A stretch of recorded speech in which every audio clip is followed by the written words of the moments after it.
under the auspices of this meeting, I will now say that we are about to hear a talk by Christopher Denman, which I am sure will interest us all. So therefore, without further ado, Christopher. Right. Okay. I thought, first of all, I'd read the bit that we're familiar with from these advices. And just at the end, it says, "Dearly beloved friends, these things we do not lay upon you as a rule or form to walk by, but that all, with a measure of the light, which is pure and holy, may be guided.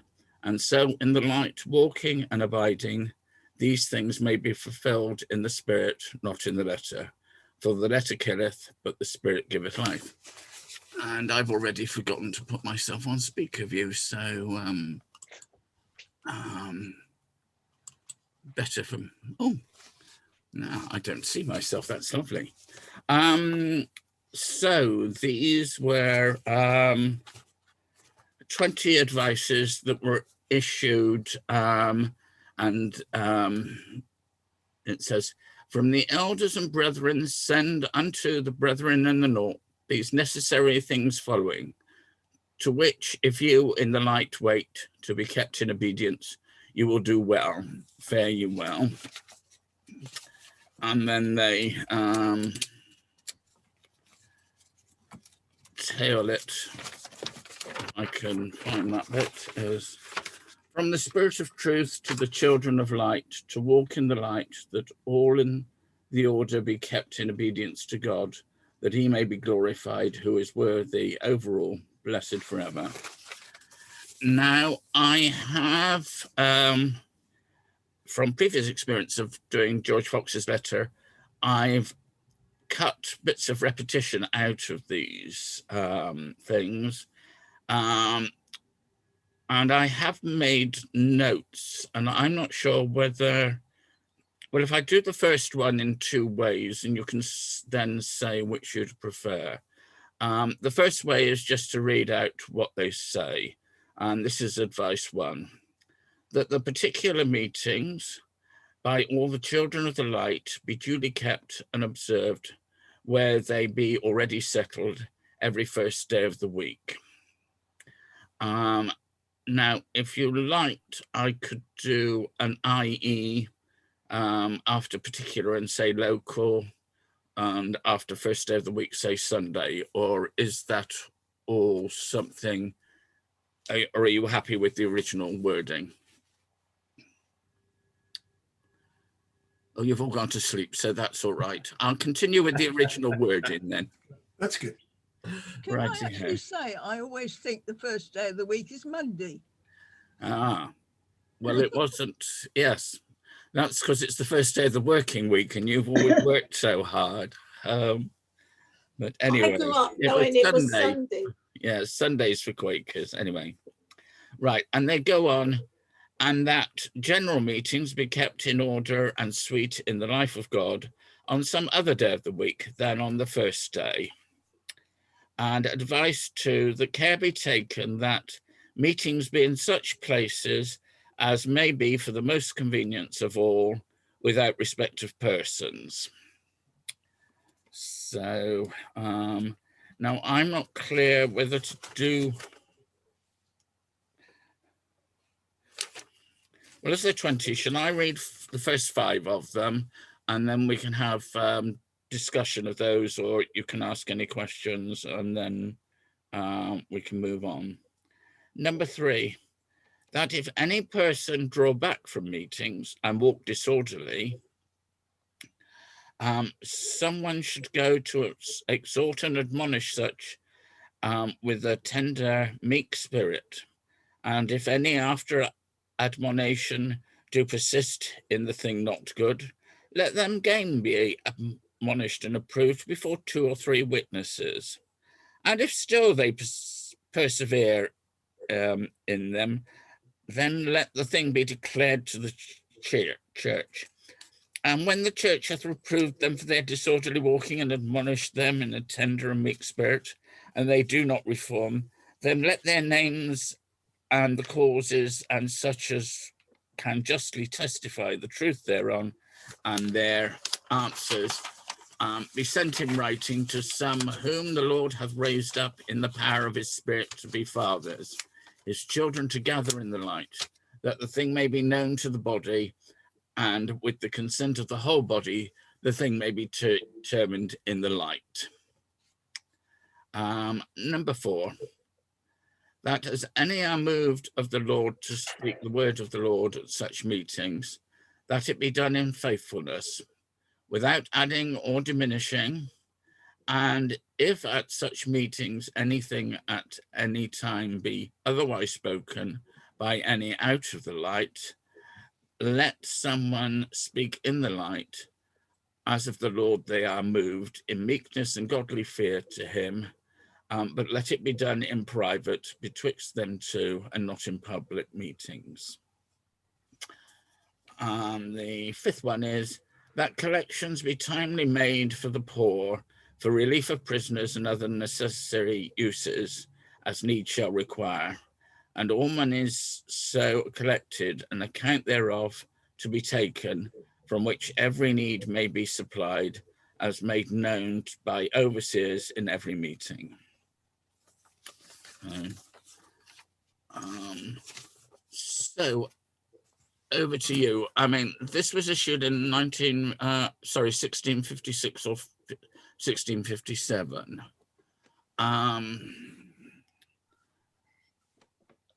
The 3rd one of if any person draw back from meetings and walk disorderly. Well, walk disorderly comes from the 2nd epistle of the Thessalonians, and the rest of it comes from St. Matthew's Gospel.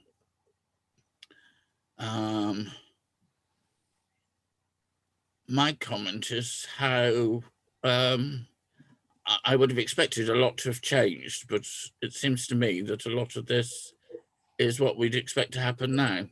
Yeah. Yeah. Anyway, I'll go back to gallery view for a minute, and then if anybody's would like to comment, please do so. Well, I was worried because what's disorderly for one person is not for another. We all come from different backgrounds. And I've always relied on judgment is mine, saith the Lord. In other words, sometimes I shouldn't be judging people on what they're doing. I'm hoping they're going to stop, but I shouldn't be too heavy with them. Right. Well, I think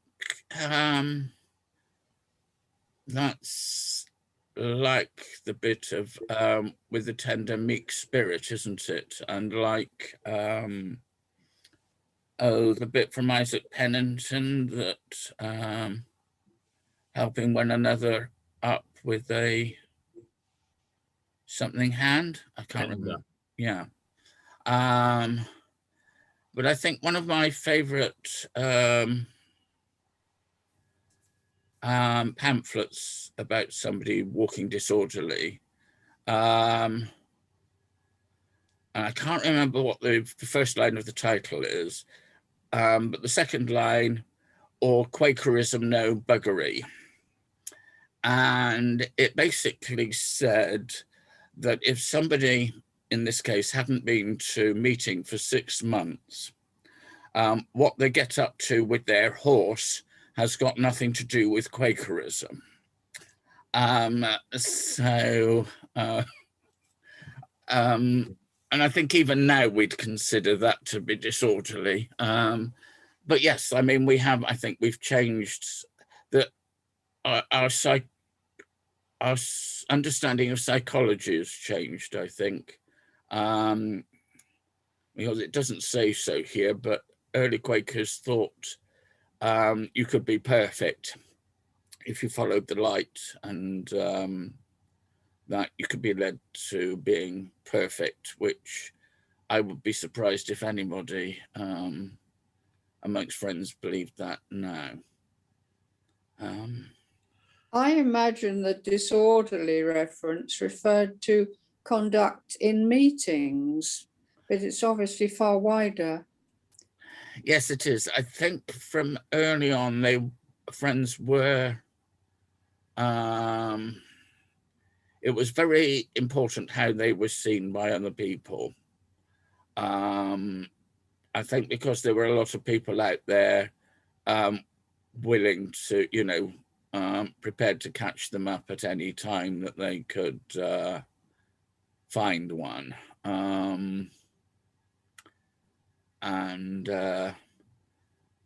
But yes, people's conduct was important to them. I think partly because they believed that if you're following the light, as Robert Barclay said, the evil in you gets weakened and the good raised up.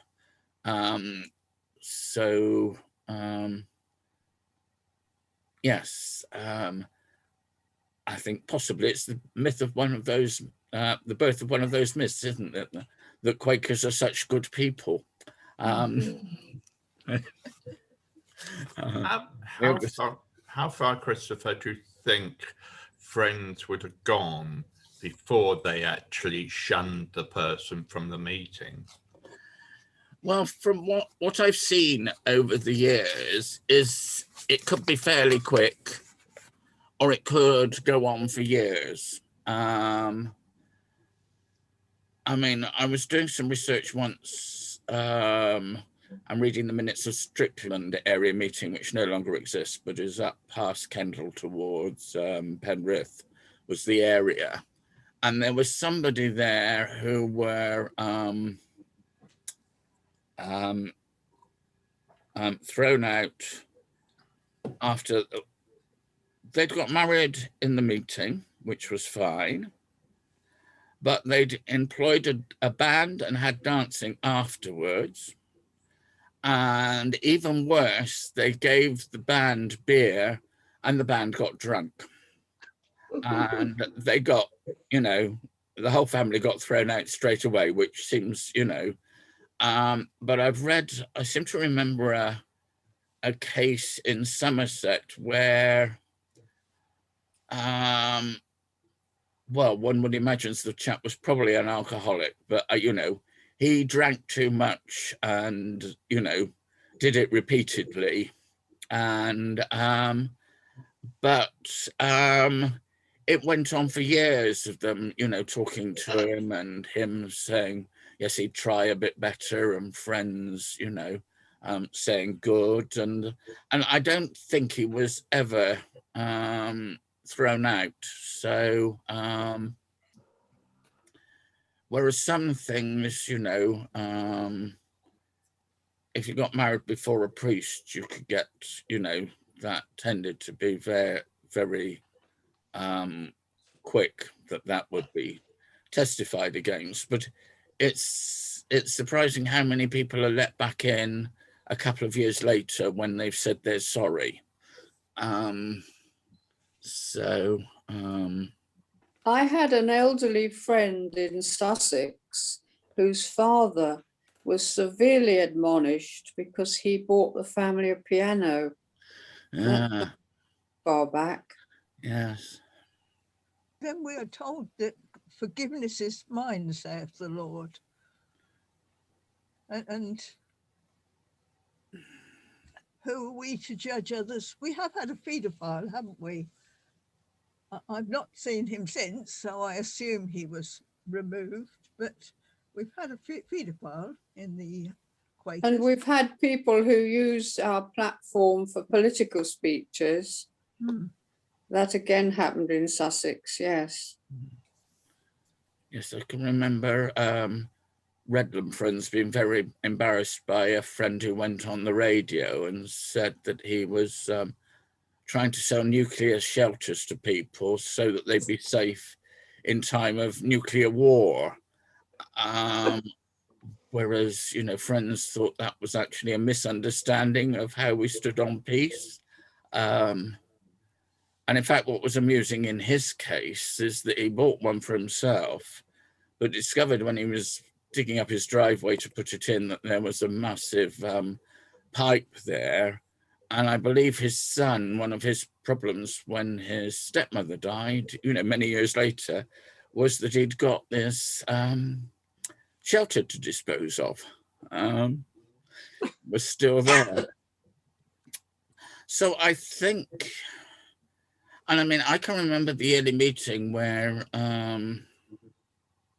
Omar Greenwood talked, wasn't it he who talked about the arts and how Friends had been,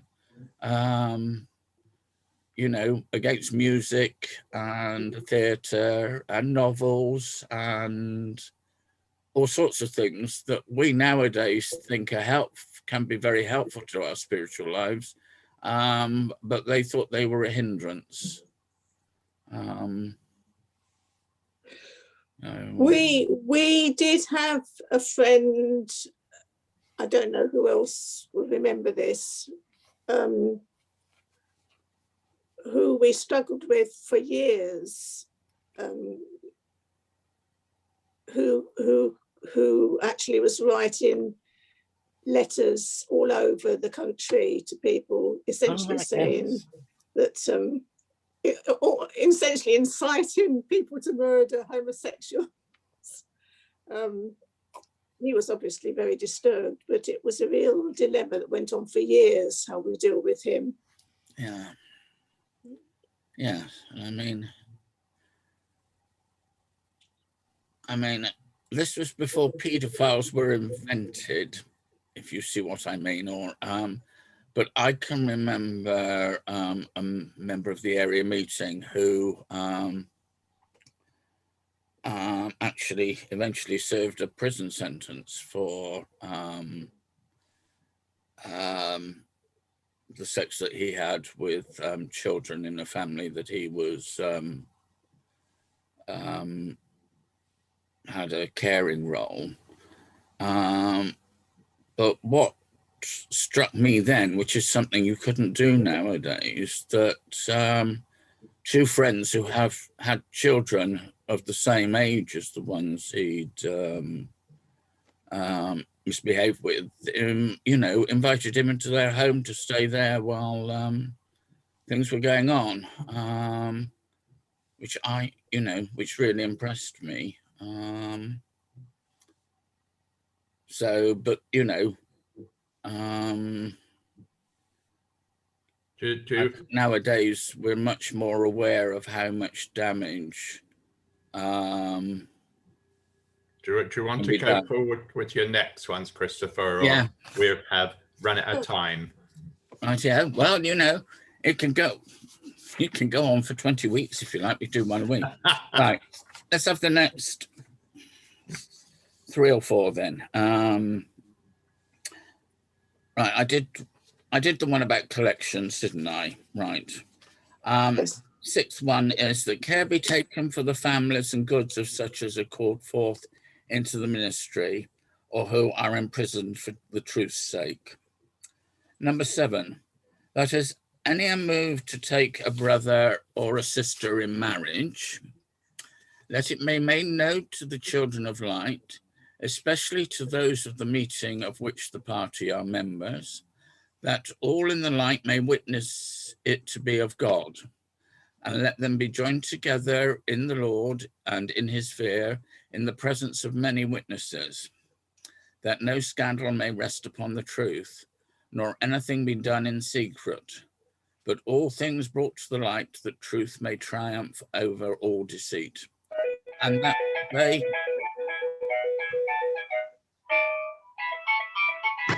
Sorry.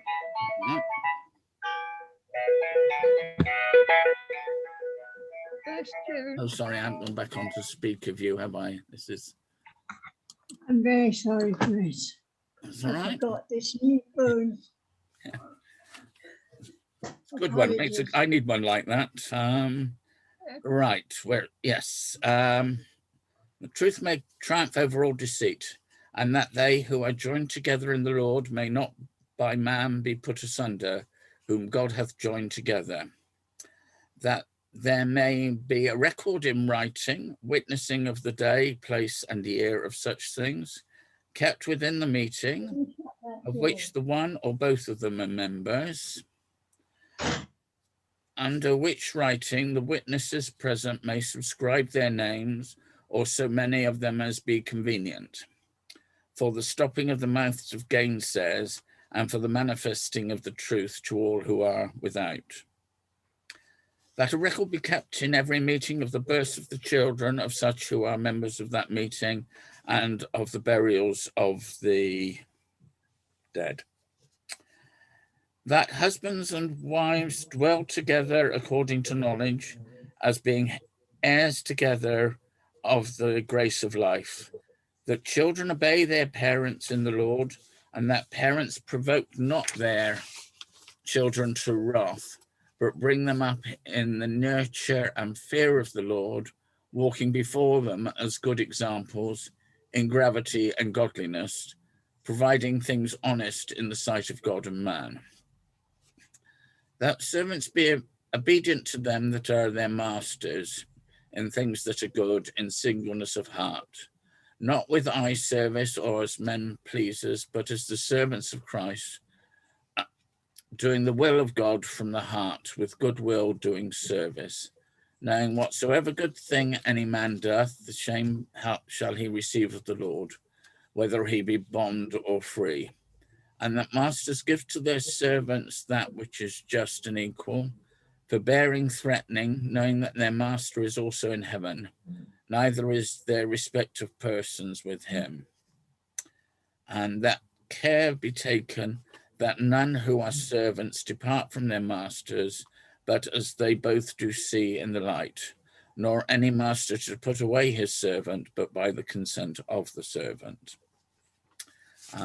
So if we take another break there for comments. I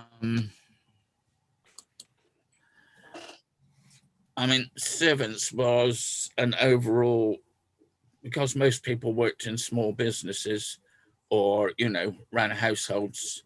I mean, we're used to having servants in households, but most people who would be apprentices or working for somebody else would have been considered to be servants of that person. So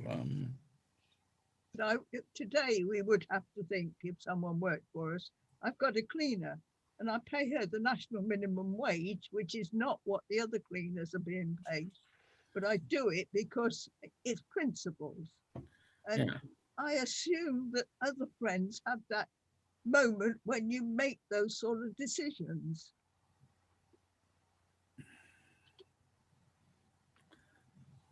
Yeah. But it's also how do you treat people that work for you, isn't it? With respect. Yeah. I found it interesting that the marriage procedure has stayed the same. With only which is, it's interesting because I assumed when I before I'd read these that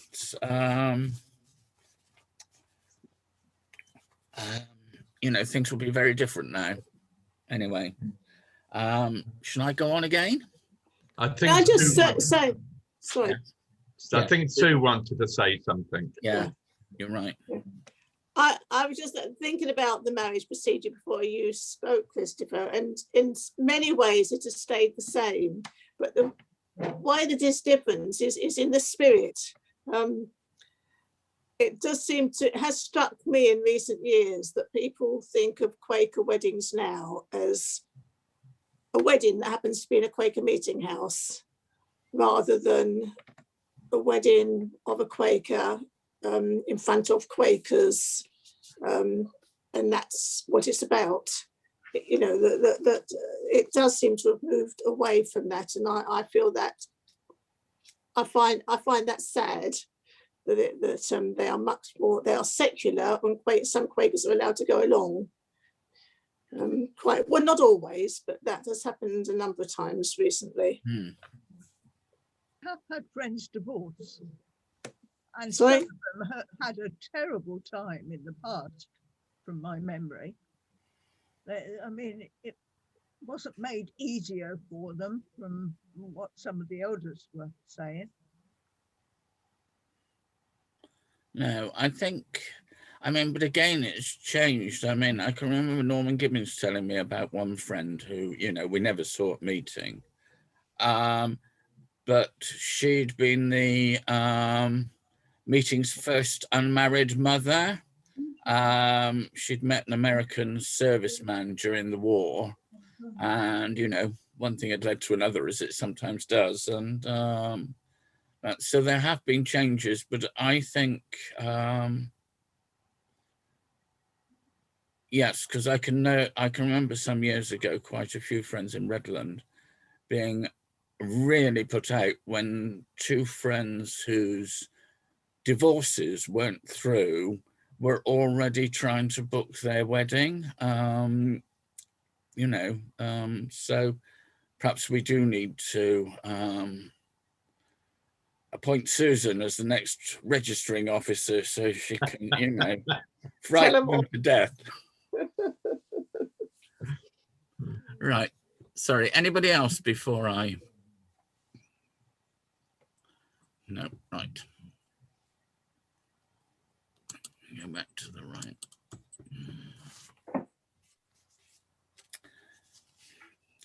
That the necessities of the poor, widows, and fatherless may be truly supplied, and that such as are able to work and do not may be admonished. And if after admonition they refuse to work, then let them not eat. And that the children of such as are in necessity be put to honest employment, that none be idle in the Lord's vineyard. That care be taken that as any are called before the outward powers of the nation, that in the light obedience to the Lord is given. And that if any be called to serve the Commonwealth in any public service, which is for the public wealth and good, that with cheerful it be undertaken in faithfulness discharged unto God, that therein patterns and examples in the thing that is righteous they may be to those that are without. That all friends that have callings and trades do labour in the thing that is good, in faithfulness and uprightness, and keep to their yea and nay in all their communications.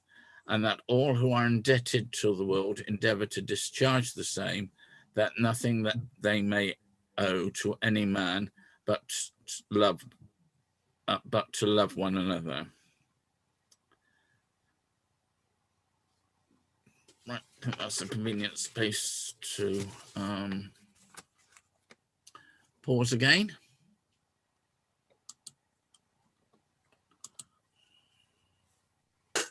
So people would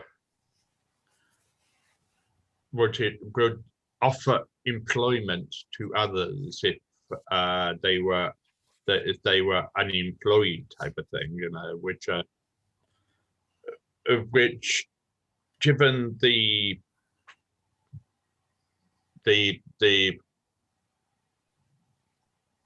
way that Quakers were affected in that way would seem to be a logical type of thing, you know, because, you know, if you couldn't work because you were a Quaker in that respect, you know, you would then rely on others in your meeting to give you employment. Is that what it's saying?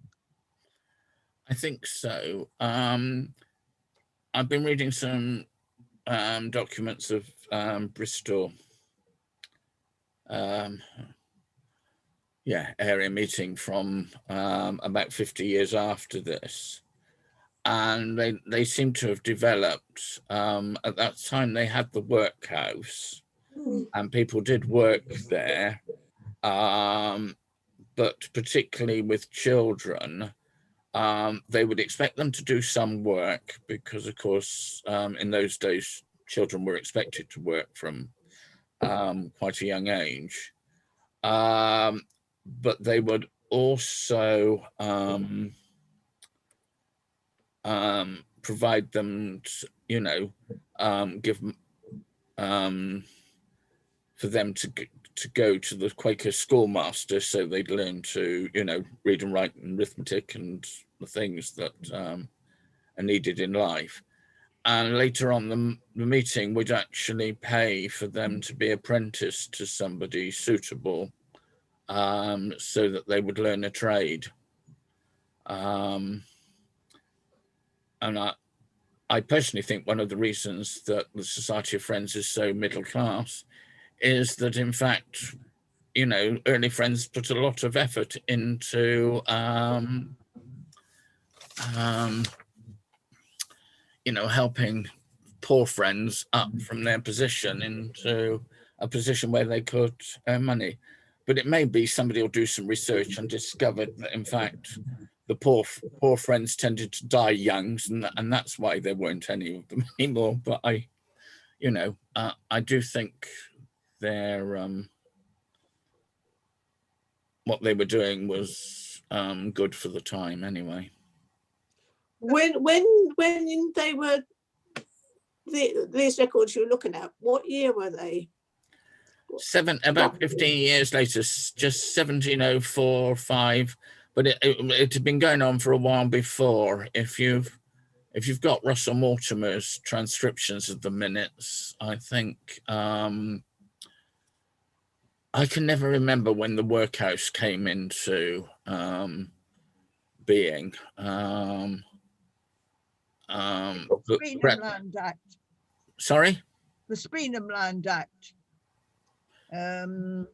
18 something, right? Yeah, no, that the Quaker workhouse was a lot earlier than that. It was 17 something. Right. Graham's, yes? Graham? The workhouse was built in 1698. Right. So, and it ended up being, after a few years, they discovered that, you know, trying to get people to work there. I mean, people were willing to work, but it didn't pay. So it was converted into, you know, rather than people living there and working there, you know, elderly widows would live there, and they had a school there, etc., etc. Sorry, Susan. To put that into perspective about these youngsters being taught, my grandfather, who was born in 1874, left school perfectly legitimately at the age of 10. That was normal at that time. So, you know, and that was 100, you know, a lot later. So the average working class child didn't get any education at all. So that's very impressive, I think. Yeah. Jenny? What I've always seen is that Friends today are very much people of the world and understand what's going on, not only in the UK, but throughout the world, and are well aware of things. But it sounds like actually Quakers in those days were more inward looking and more of a big family looking after each other, which is a bit worrying because it's the world that needs some of our ideas. At least I think there are. That's part of what we are. We try and live a decent life, but also have the message of you can do this as well. Yes, I suppose that is partly down to me and what I'm bringing to you. I am much more interested in what Quakers were saying to each other than what they were saying outside to the world.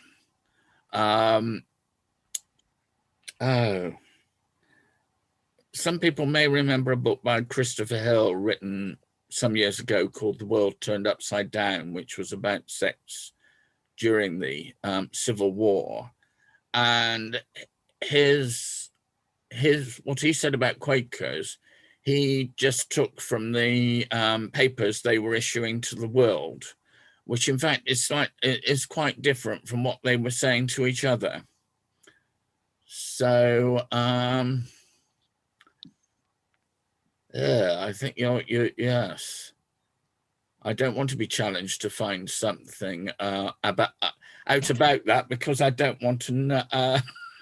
No, I think on that, see what we can. But they were, I mean, at that stage, they had only just visited every part of England and Wales and Scotland, I think, and possibly a fair amount of Ireland. It was very much, the beginnings of the religion. So, right. Should I move on and then we can get through, I think, the last however many it is?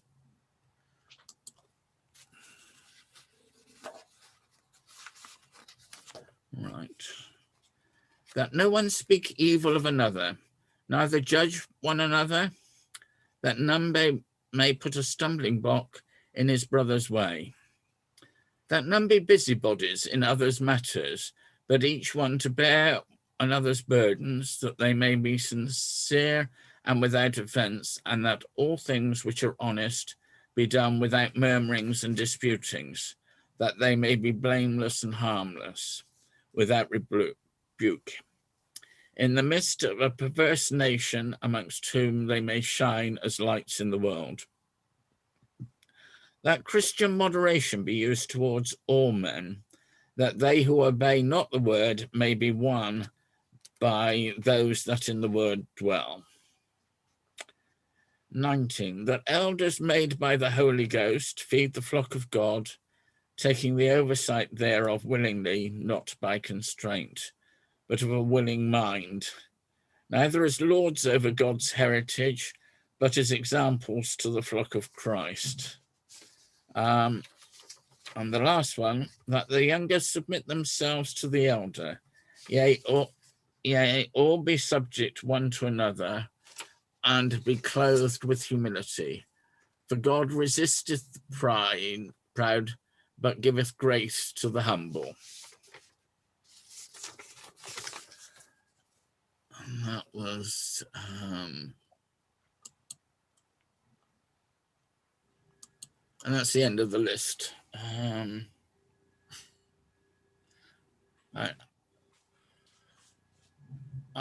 I'd been thinking, I've been thinking a bit about what isn't in there, which is in Advices and Queries now, and obviously the opening bit about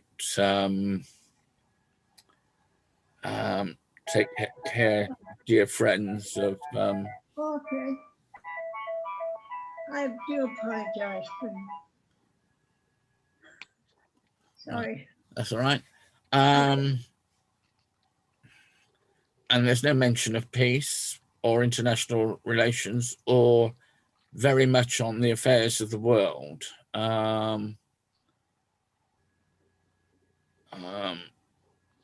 Which, and certainly government is something that Friends have had,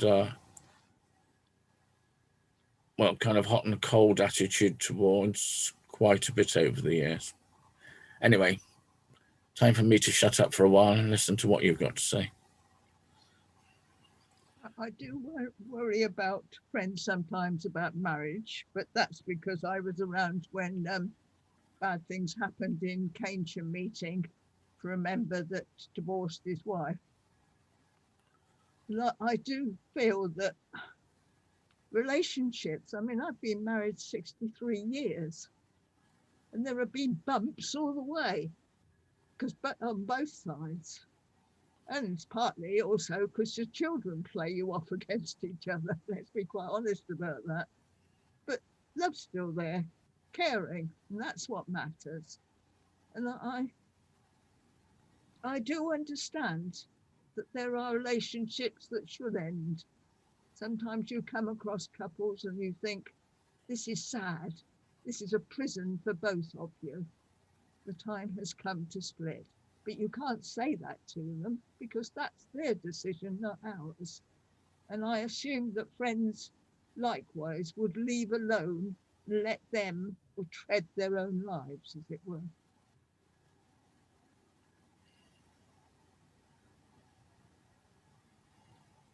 Susan. The difficulty with that is sometimes we leave well alone when it would be better for something done. I mean, if we're talking about personal experiences, I remember my second marriage, which was in a Quaker meeting. It was a Quaker wedding. And before, I had a lot of doubts about it, a lot of questions. And before the wedding, we went to some elders, and the elders said, we're very happy for this marriage to go ahead. And when the marriage ended, I said, I was talking about it to one of the elders, who said, we had really severe, grave doubts about this wedding, but we didn't like to say anything. And it would have been so helpful to me to have had my doubts actually voiced, or to have had their doubts voiced. And I think sometimes there's a lot to be said for honesty, rather than assuming that people don't want to hear what is actually the truth. And I think that happens. It was very interesting when the Quaker Women's Group did the Swarthmore lecture. We were talking about abuse in all its forms, amongst other things. And people were telling stories of how the meetings did not acknowledge what was going on. And you know, I think that we need sometimes to speak the truth. But then it can go too far the other way as well. You know, that's the issue.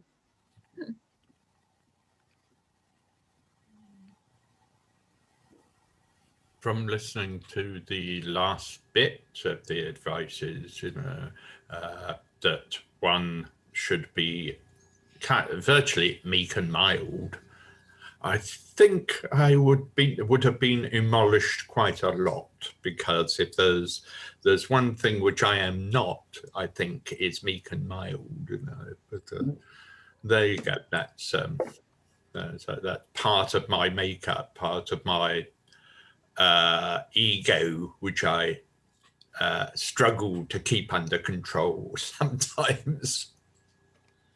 Yes. Well, one doesn't really see George Fox as being meek and mild. Well, I don't anyway. You know. Yeah. Wonder how he got on with Margaret.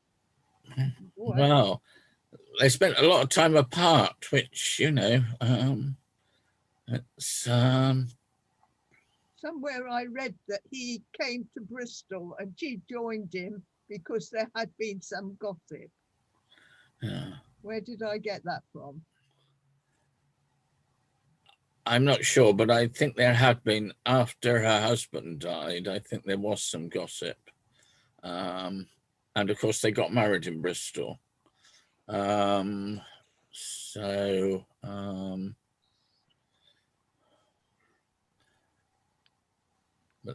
yes, I was thinking, you know, Susan reminded me of, I did work quite hard with two friends of mine to try and keep their marriage going.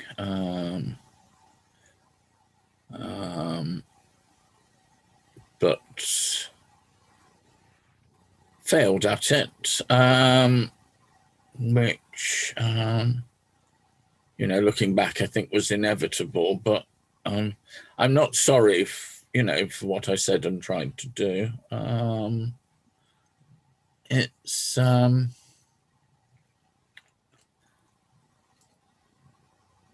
it was he who was the Quaker, who was the one who, you know, wanted to end it, whereas, you know, She wasn't a Quaker, wasn't. But then, you know, I mean, I'm not one to speak on relationships. The longest I had was 5 weeks, and that was 2 weeks of bliss and 3 weeks of how the hell do I get out of this?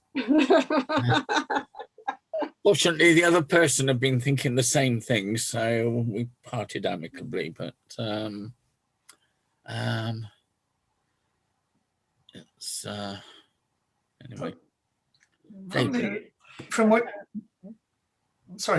the earlier points about counselling friends and admonishing them and so on, how is it that how do friends in a group consider that they are in the light or not in the light at any particular time? How's that discerned? Is there a sort of, are there guidelines for that or teachings around it?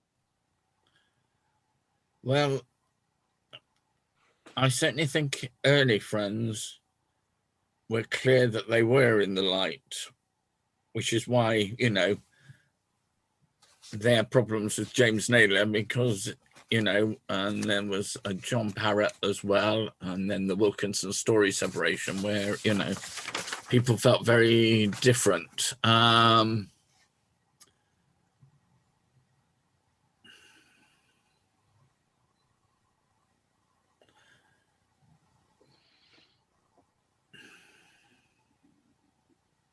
I don't think I've heard of that James Parrott. Sorry? I don't think I've heard of that James Parrott, did you say? Yeah, I think it was Parrott. He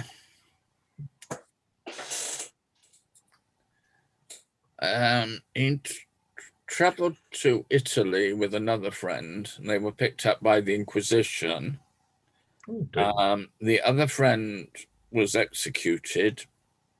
He wasn't, came back to this country, and then had a difference over hat honor with George Fox, because early friends, if I understand it correctly, and I'm not sure I do, on the whole, they, you know, the men kept their hats on and the women kept their bonnets on. I mean, and, you know, Thomas Elwood's father, you know, beat him quite, you know, severely when he wouldn't take his hat off to his father. And Charles II, you know, turned it into a joke against William Penn, you know, because he said, because I think Charles II removed his hat and said, well, at least one person here is a gentleman. And I think friends used, if a friend was ministering because they were speaking from God, I think they took their hats off. And if somebody prayed, I think everybody took their hats off. But apart from that, they didn't. Whereas John Parrott, I think's view was that you kept your hat on unless you were, you know, in agreement that the other person was, you know, speaking from the Spirit. Which is, I assume, how it would happen nowadays if we brought it back in.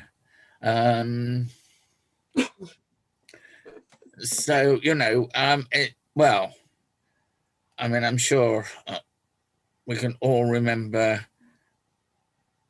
rows developing in our meetings over really minor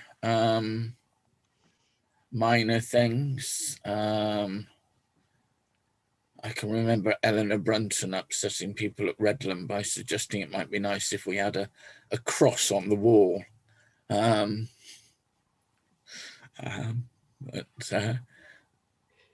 there was a time. Pardon?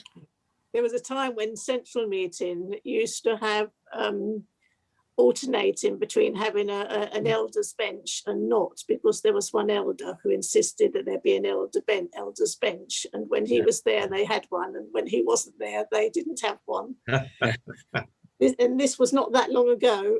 No, it's, Before your time, though, I think, Kristen. I mean, we're talking about 30 or 40 years ago. no, well, that was when that was when I first went to Central, and I mean, Yes. certainly Gordon, whatever his name. Oh, Yes. yes, he used to sit behind the massive table that we had there as an elder. Yeah. Graham, are you trying to say something? If I was thinking, yes, and coming back to David's point about how Quakers discern the truth. Of course,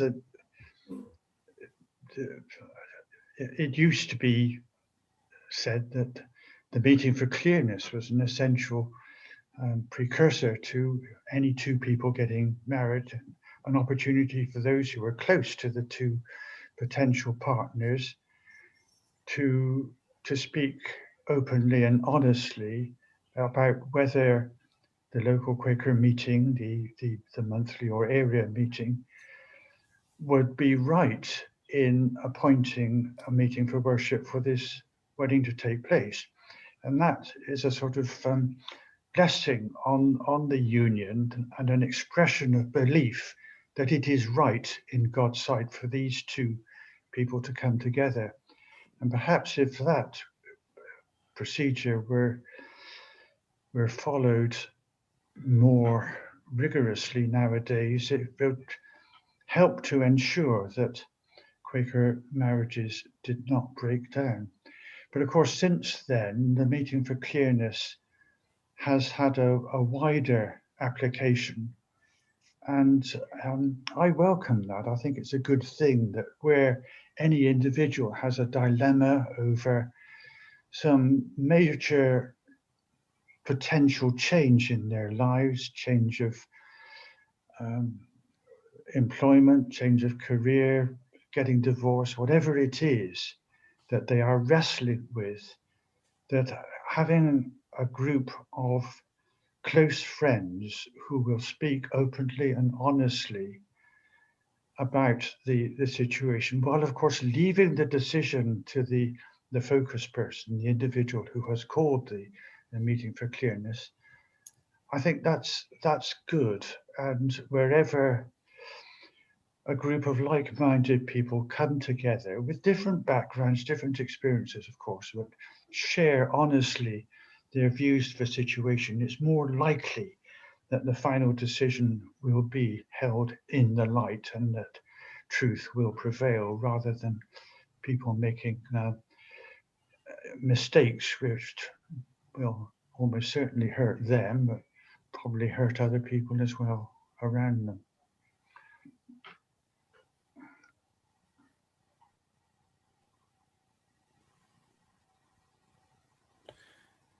yes, I remember when Molly Packer was registering officer for the area meeting that she, I think she'd selected a few elders who she could consult if she had any hesitations about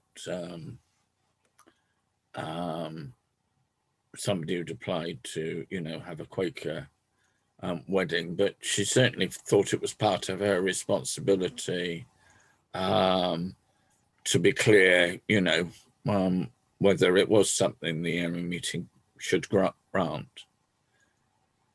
It's a bit like I always thought, and I'm sure the procedure was when I was first at the meeting, that Quaker funerals were things that Quaker organised, but anybody who came to meeting could have one. Whereas a memorial meeting was something that elders decided if there should be a memorial meeting for somebody. Whereas now we seem to, that's no longer the case. And in fact, certainly at Redland at one stage, they were saying, no, it's up to the family what they have. And I thought it was unfortunate recently when somebody at Hallfield died, and The family said no funeral, no memorial meeting, you know, mustn't have either, Yes. which is tricky. And also I thought, you know, it also made a difference on the catering, because my view was that the funeral the family should cater for, but if the meeting had granted a memorial meeting, it was up to the meeting to provide the tea. Because of course you can't have any of these things without a tea, or you didn't used to be able to. Of course, you know, we live in very strange times at present. Yes, Mary. Surely a meeting can decide, or the elders of the meeting to decide to hold a memorial meeting for any Quaker, regardless of what the family might have wanted. Well, I would have thought so, but I think they didn't want to cause offence. You know, it is. I don't know the full details. I just know, you know. But it's an important point to clarify, isn't it? Yeah. Are we talking about Thomas Bond of Portishead, Christopher? No, I was talking about. There was Her name was Liz Saunders of Hallfield. Liz Saunders, yeah. Oh, right. Who died very recently. No, this goes back 30 years, I should think, to a Portishead friend. Surname was Bond, might have been Thomas. Yeah, I think that rings a bell with me, that name. His express wishes were that there should be no funeral, no memorial stone, certainly no memorial meeting. And I think it was out of respect for what he wanted rather than the That's family. different. Yeah, that's understandable. That nothing took place. Yeah. But it is, I think, well, I suppose I personally find a Quaker funeral or memorial meeting such a good way to kind of end somebody's life, or to be involved, you know, with yeah, I hadn't thought about whether, you know, whether I think we should have them because I like them, which it may come back to something as simple as that. Jenny. I'm sitting here thinking that none of you would have given permission for my marriage. My mother did everything under the sun to persuade me that I shouldn't marry my husband in divorces, because they were a peace family. But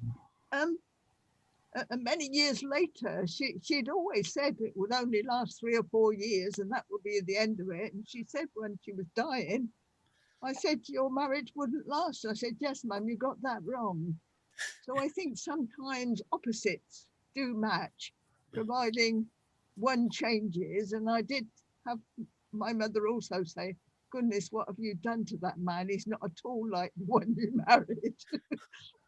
So I changed my husband in a way. I also think about burial. I've got this thing with the family at the moment that you're touching all sorts of things. And I want to go into a grave because I'm compost. And they want me to have, you know, do an ordinary being burnt. And I think that the discussions that are going on now among the young ones may affect Friends a great deal, because a lot of them are becoming environmentalists and are actually deciding that when they go, they want to go in a different way, not in a little jar that's a load of burnt. Jenny, if you include in your will your wish to be buried in an environmental friendly way, that would have to be carried out. Right, well, I've got a will. I did it years ago. It's one of those that screws up social services from taking the house. Some of us knew about the legislation before it is at the state it is now. I will add that to it, but I've got hold of all the rules on how Quakers go and put on the back of that my wish is to go into a grave. You need to write a codicil, don't you? Yeah, we are actually part of the earth, and we should go back to the earth.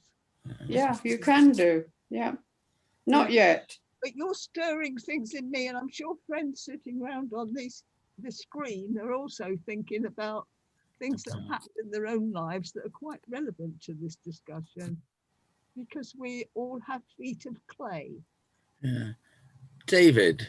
Well, just to confirm on a timely note, since we're talking about death and dying, just popped up on my phone screen that the Duke of Edinburgh has moved past on. Oh. Hey. There you go. Oh, how inconsiderate of him. He could have waited a few weeks. Yes. Yeah. There you go. They've been trying to keep him going until after this event, the current situation has ended. I suppose things are better now. So will his girlfriend come from Germany to be at the funeral? Anyway, yeah. So right. Yes, I was yes, it's funny. I'm terrified of being burnt alive, you know, don't want cremation. And people say, yeah, but what if you're buried alive? And for some reason, I'm not so worried about that. I think, well, you know, you run out of oxygen pretty quickly, you know, it's not a problem. But anyway, I think it should be over to Ray because I've kept you longer than an hour. Thank you very much.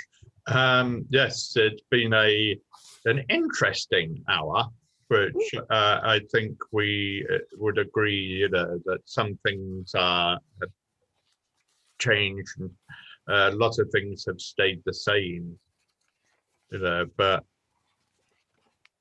it's one of the reasons I think I stay with Friends is that I'm allowed to be me. I don't have a priest to say, Ray, you shouldn't have said that, or Ray, you must behave this way or that way.